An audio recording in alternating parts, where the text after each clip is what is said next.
There's this great scene in Shawshank Redemption where the character of Andy Dufresne gets sent to the cooler, to solitary confinement for like a week or something. And he comes back and he's perfectly fine because he had Mr. Mozart playing in his head. And he said at some point that he had hope in his heart. And the Morgan Freeman character, Red, I forget his last name, but he was a great character, a great performance. He said, hope has no place on the inside. Hope can drive a man insane. Very true words, but the fact of the matter is hope can do something even worse to you on a daily basis. Hope can make you stupid. Now, I'm following the primaries of the Democratic Party, okay? And there are all these guys online who hope that Bernie Sanders is going to win. Now, of course, these guys are smart people, okay? I mean, whatever you think of their politics, I think that they're abhorrent, but that's not the point. The point is these people are smart. They're not stupid. And yet their hope that Bernie Sanders will be the nominee is so stupid. It's so naive and foolish. But they don't see this because they have put so much of their heart, so much of their hopes into Bernie Sanders, and that they truly think that he can win. They truly think that he can be the nominee. And this is insane. The reasons for this are quite obvious to anybody who's not involved in this. And the reason is, of course, that the Democratic establishment hates Bernie. And most Democratic voters have no interest whatsoever in following Bernie Sanders down this social democratic route, which is really just socialism, which is really just communism. I mean, we all know this, okay? And Bernie bros and the people who support Bernie, you know, they can lie to us all they want, but we all know what Bernie Sanders is peddling. He's peddling socialism. High taxes, you know, crush the wealthy, but more to the point, crush everybody so that we're all the same, common denominator. It's going to be a disaster, and nobody wants any part of this. Certainly not the average run-of-the-mill Democratic primary voter. They are not going to elect Bernie Sanders, not in a million years. They are willing to put as the nominee a decrepit, corrupt, senile old man like Joe Biden over Bernie Sanders. That should be a fucking clue. Yeah, but I don't care about the Democratic nominee. That's not the point of this video. The point of this video is to show you with proof positive how hope can make you stupid, how hope can blind you to reality. Now, this is actually a very, very important topic, okay? Why is it so important? Well, because very simply, in most of the great things that you're going to strive for in your life, you're going to require a great deal of hope. You're going to strive for something that's going to be inherently difficult, something that potentially has never been achieved, or certainly not achieved by you. And so you striving towards this goal will require a great deal of hope, a great deal of, how should I put it, a kind of insanity. And yet at the same time, you have to be sane enough to realize what's realistic and what is not. This is the thing about hope. I mean, hope is a tricky and a very, very dangerous emotion. Yeah. And the character of Red in Shawshank Redemption, he was dead right.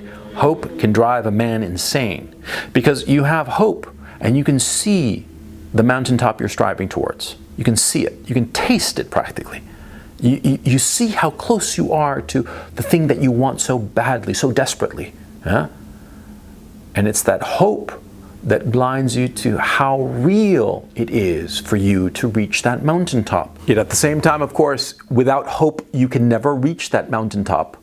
You need that hope to fuel you to climb it. If you're all realistic all the time, then you're never going to get out of bed, for crying out loud, you know? I mean, if you're thinking to yourself that, oh, this is so hard, this is impossible, you're always thinking about that, always like hyper-realistic about what is achievable and what is not, then you're never going to get out of bed. And of course, that's no way to live. You have to have hope. You have to believe that something is achievable. And so here comes the tricky part. You have to learn to turn on and turn off hope. Turn it on to give you energy during the day while you're striving towards the thing that you want, and turn it off in those moments so that you can really, truly figure out if what you are trying to achieve is possible or if it's unrealistic. To go back to the case of Bernie Sanders, right? Bernie Sanders cannot win the Democratic nomination for President of the United States. He cannot do so. Not at this time as I'm recording this video. He cannot do so, but there was a moment that he could have. Oh yeah.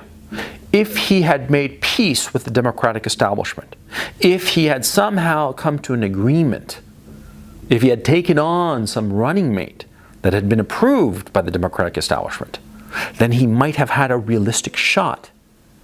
But he didn't do so. And see, this is the thing. See, the Bernie Sanders campaign is fascinating because it shows you where hope should have ended, should have stopped, should have been switched off, turned off, and where realism should have come into play.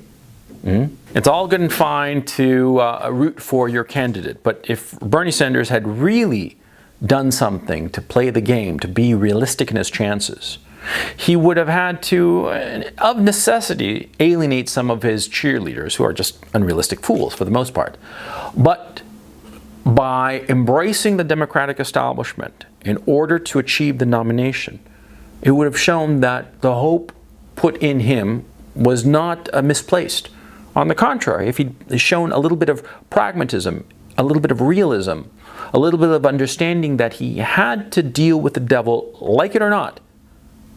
The fact is, back in 2016, when he endorsed Hillary Clinton, who everybody knows stole the election from him, there's no question about that. Okay, if it had been a clean race for the nomination, it is likely, not a certainty, but a likelihood, that Bernie Sanders would have won back in 2016. Because nobody fucking liked Hillary Clinton. Everybody despised her, right? But spilt milk, water under the bridge. The point today is that, see, in 2016, he showed himself willing to work with the devil. He endorsed Hillary Clinton because he recognized that if he was going to continue as a senator in Washington, he needed the Democratic establishment. He needed to work with them. He couldn't become a senator who was completely isolated from the other politicians, because politics is a business of consensus. Politics is a business of making friends. It's an ugly business of making friends.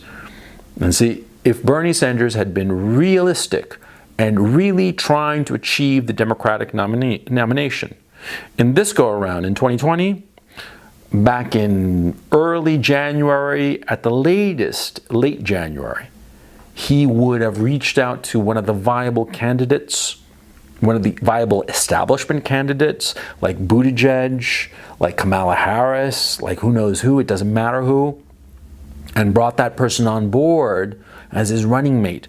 And sure, some of the crazier people on his campaign would have been outraged. Oh, he's making a deal with the devil, you know, shaking hands with the Democratic establishment, blah, blah, blah, blah, blah. But he would have won. He would have won. And now it ain't going to happen because of hope. Hope blinded Bernie Sanders and his supporters. Yeah.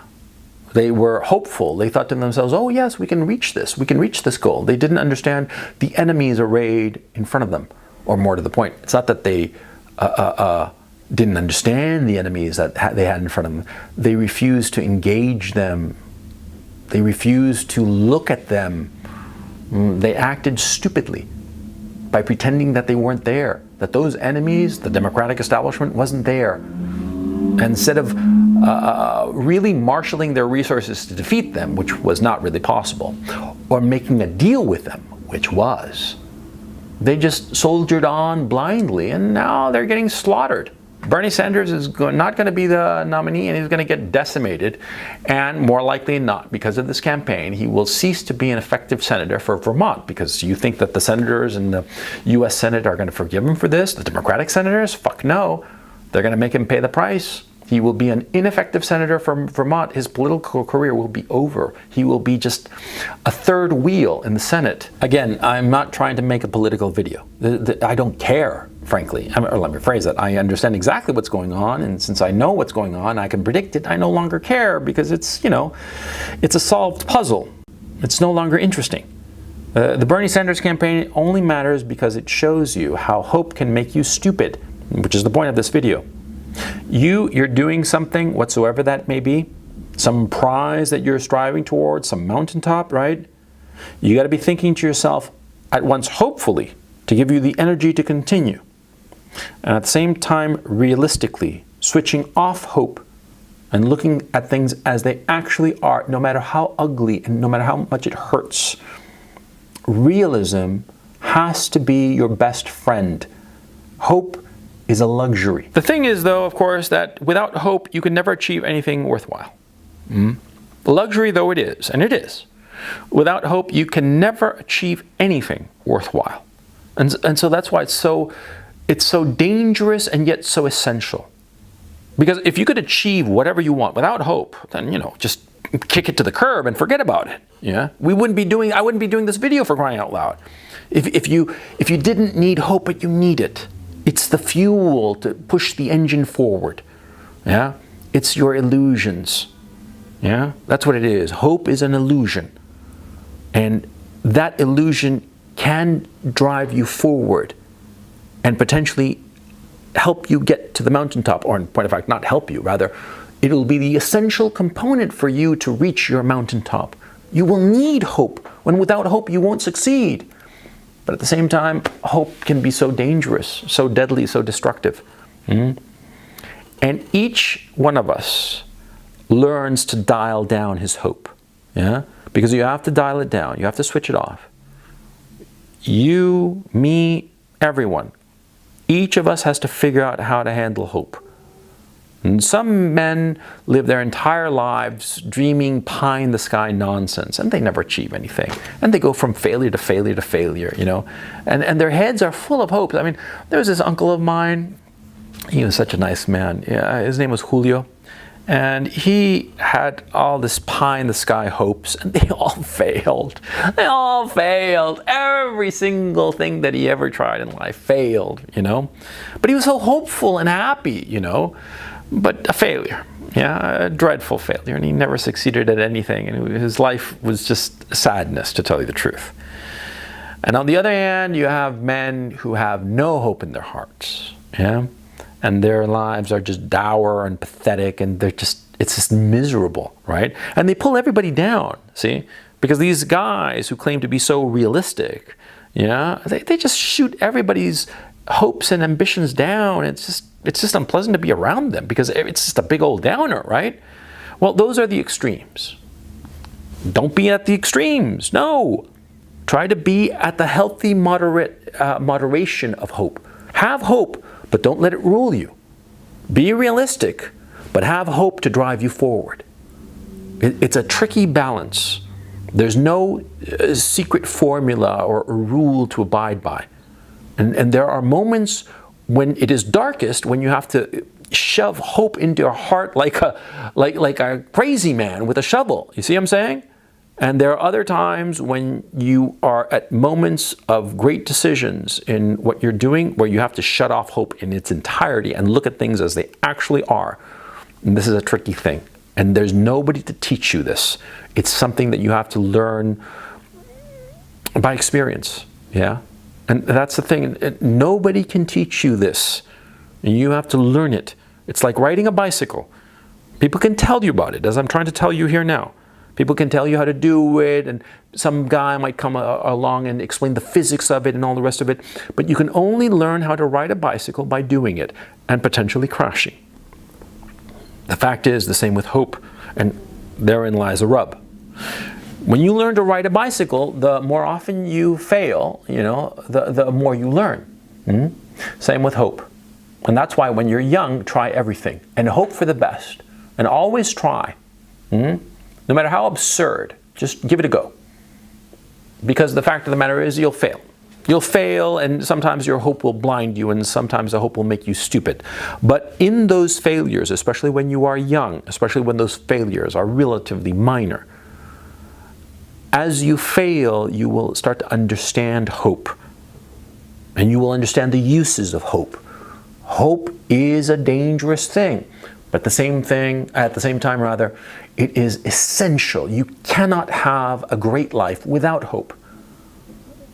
So apply hope liberally when you are young. And soon, by trial and error, just like riding a bicycle, you'll understand when to turn hope up to 11 and when to shut it off.